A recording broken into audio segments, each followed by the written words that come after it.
Yo, what's up? Welcome back to another episode of The Source. Today's episode sponsored by Polymarket, the leading information markets platform where you can trade sports, current events, politics, celebrity gossip, trending topics, any of that. Trade it all right on the blockchain. I'll show you how to do it at the end of the video after I make my pick. We got a ton of college football action going on right now, so when I edit this, I'm gonna put the final results in the video right here. All right, so the parlay of the day hit for plus 771. That was dope. Bet of the day did lose though, and that's our first loss for the bet of the day for college football. Brings the season total to 4-1 plus 5.3 units. Good news here, as far as the full ticket goes, we're currently down 0.83 units, but both our last two bets, BYU and Fresno State, both getting points, both winning, which means it looks like we're going to finish around plus 1.5 units for the day.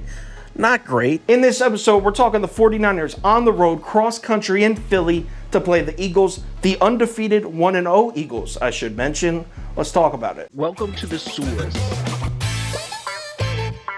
The Source. The Source. Hey, get the Source. All right, 49ers at Eagles. Early Tuesday morning, this line is Philly plus 3.5.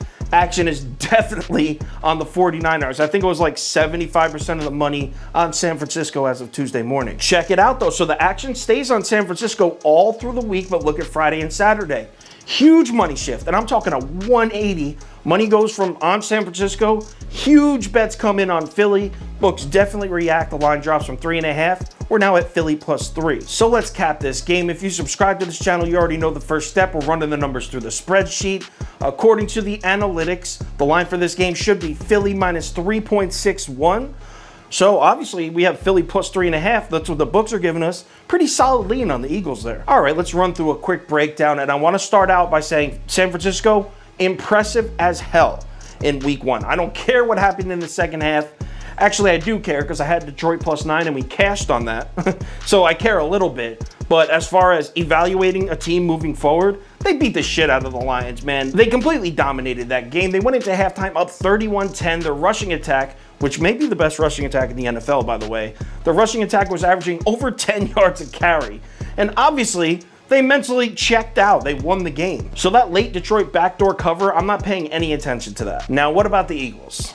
Well, first off, I want to say that preseason win total of 6.5 was ridiculously low to begin with. 6.5 wins in the NFC East. The Eagles, man, if you watch the offseason episode where I was picking win totals, I was the only one in the video that took the over on that. I've been saying for a while, I think the Eagles are going to surprise us and be better than everyone thinks they're going to be. Now, as far as their week 1 win over Atlanta, now, obviously, let me start, obviously a great win. I'm not taking anything away. They won like 32-6, I think it was. Great win for the team.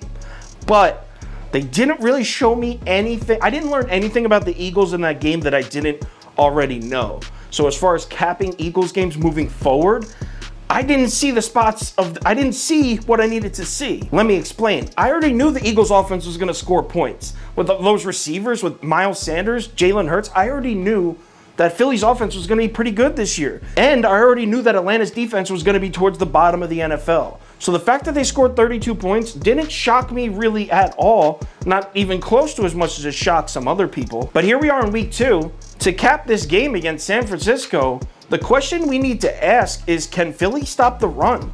And if you take a quick look at the score against Atlanta, you'd be like, oh shit, Philly's defense played great in this game. And of course they didn't play bad, but did they really show us that they could stop the run in that game? I mean, check it out. The Falcons rushed for 124 yards and averaged 4.8 yards a carry in that game against the Eagles. Now, the Eagles took a lead, and the Falcons weren't in a position to run the ball much, specifically in the second half.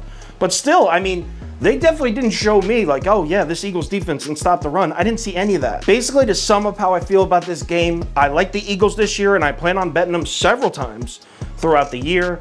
But now that this number is down to 3, I was already leaning San Francisco pretty heavy to begin with, and now it drops down to 3.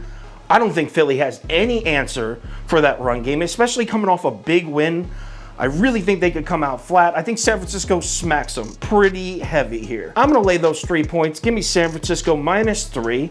Now that we have our pick, let's hop on Polymarket, and you can see the 49ers -3.5 is currently trading at 48 cents. So $100 would net you $108.33 in profit if the 49ers cover.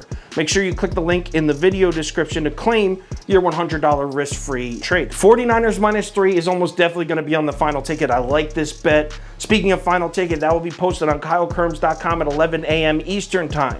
That'll have every single bet I'm making for the day, every single point spread, every single total, my top 3 bets, my top 5 bets, and my top 7 bets, my bet of the day, and my parlay of the day, all on this sheet, posted on KyleKirms.com at 11 a.m. Eastern time. If there's any crazy changes in this game, injury updates, money shifts, line movement, anything like that, I'll definitely throw it on my Twitter, Instagram story, and Facebook. So make sure you check those platforms before you place your bets as well. Week 2, NFL. It's Sunday time. Gotta love Sundays this time of year. Let's make some money. Let's make some more money. We had a good week 1. Let's make some more. I'll talk to you on Twitter.